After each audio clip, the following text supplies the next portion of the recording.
President Donald Trump is back in the U.S. after spending a few days abroad at the World Economic Forum in Davos, Switzerland.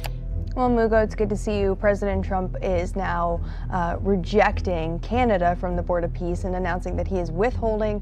What looked like a casual insult is now reshaping the balance of power in North American trade. When Donald Trump repeatedly referred to Canada's Prime Minister as Governor Carney while floating threats of 100% tariffs, the comments were widely dismissed as political theater. But behind the scenes, those remarks triggered a strategic shift that may permanently weaken U.S. leverage ahead of the most critical trade review in decades. Early reactions from Ottawa were calm and deliberate. There was no public outrage, no retaliatory rhetoric, and no escalation. Instead, Canada signaled that it understood the moment for what it was: positioning. In his speech, he said that Canada should be grateful because they get a lot of freebies from the United States. Trump's language was not random. It was part of an attempt to frame negotiations before they even begin, to establish dominance ahead of the mandatory CUSMA review scheduled for July 2026.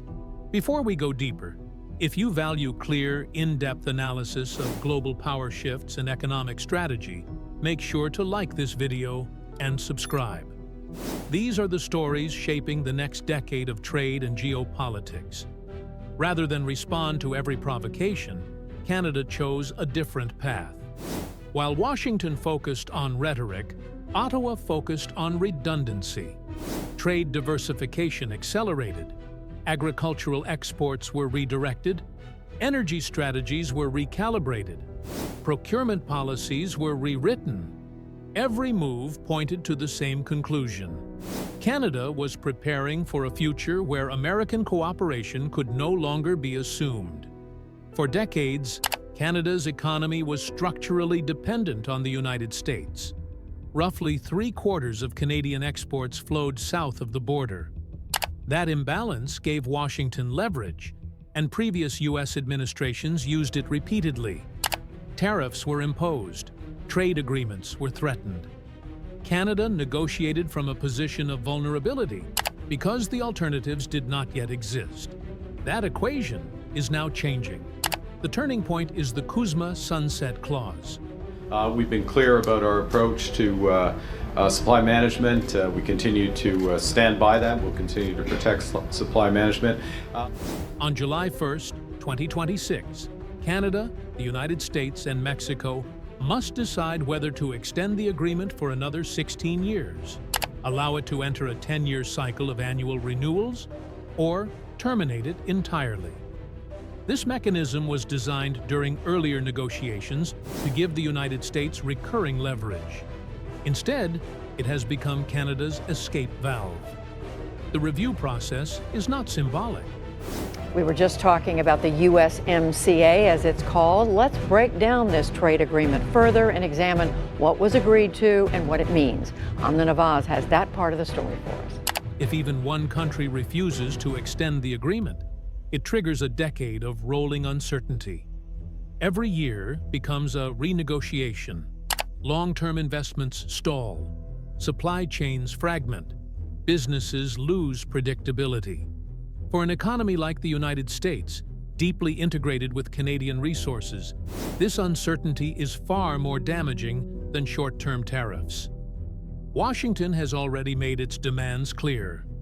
U.S. negotiators want changes to Canada's dairy system, reductions in lumber protections, the repeal of digital and cultural regulations, and a shift away from multilateral frameworks toward bilateral control. In practical terms, these demands would require Canada to surrender authority over food security, media sovereignty, and industrial policy. Canada has not yet published its counter-demands. That silence is intentional. Every insult, every tariff threat, and every attempt to delegitimize Canada's leadership strengthens domestic support for walking away from U.S. pressure altogether. Scott, good evening to you. There's a new tariff threat aimed at Canada, and the president is also insulting the Canadian Prime Minister, calling him Governor Carney. Public opinion has shifted decisively. What once would have been seen as reckless is now framed as necessary self-defense. The timeline matters. When Trump began mocking Canada's sovereignty and circulating imagery that implied annexation, Canadian approval ratings for economic independence surged. When tariffs were threatened over trade diversification, support for reducing reliance on the U.S. increased further. Canada is America's second largest trading partner. About 75% of its exports go directly to the U.S. Each escalation narrowed the political space for compromise. At the same time, Canada was quietly building alternatives. Agricultural exports expanded into Asian markets. Energy strategies diversified toward Europe. Provincial governments emphasized domestic sourcing. Tens of billions in procurement spending were redirected away from American suppliers. These were not symbolic gestures. They were structural adjustments. The result is leverage inversion. The United States still assumes Canada needs access to American markets at any cost. But Canada has demonstrated it can absorb short-term disruption in exchange for long-term autonomy. The same cannot be said for U.S. industries dependent on Canadian inputs. Financial infrastructure as coercion, supply chains as vulnerabilities to be exploited. American manufacturers rely on Canadian metals, energy, and components. Northeastern states depend on Canadian electricity. Midwest refineries depend on Canadian oil. Automotive supply chains cross the border multiple times before a single vehicle is completed. A prolonged period of trade instability would hit the United States harder and faster than Canada. President Donald Trump is back in the U.S. after spending a few days abroad at the World Economic Forum in Davos, Switzerland. This is why Trump's strategy is backfiring. By framing negotiations as a hierarchy rather than a partnership, Washington is eroding the very cooperation it needs. Insults that were meant to weaken Canada have instead unified it. In a post on Truth Social, President Trump wrote, "If Canada makes a deal with China, it will immediately be hit with a 100% tariff against all Canadian goods and products coming into the USA." Threats intended to force concessions have made resistance politically popular. The most critical mistake is timing. With less than 6 months before formal negotiations begin, trust matters more than intimidation. Trade agreements require legitimacy on both sides. A leader publicly undermined cannot sign a deal that appears submissive without risking political collapse at home. Canada understands this. Triggering annual reviews allows Ottawa to delay final decisions while continuing to diversify. It creates space. It buys time. It shifts pressure back onto Washington, where business leaders are already warning against instability. Scott Bessent says that you walked back your comments on Davos in a conversation with Mr. Trump. Is that the case, Prime Minister? As I said, well, first off, the President called me yesterday. We had a very good...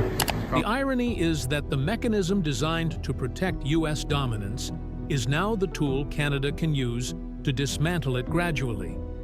No dramatic withdrawal is required. No sudden rupture. Just a controlled transition away from dependency. What makes this moment decisive is that Canada no longer needs to bluff. The alternatives are real. The infrastructure is being built. The trade routes are opening. The political narrative has shifted from accommodation to sovereignty.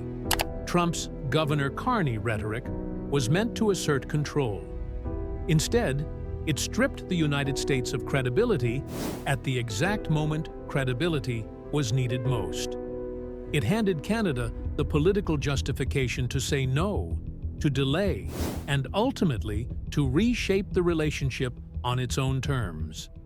As July approaches, the question is no longer whether Canada will accept U.S. demands. The question is whether the United States can adapt to a world where Canada negotiates as an equal or prepares to move on without it.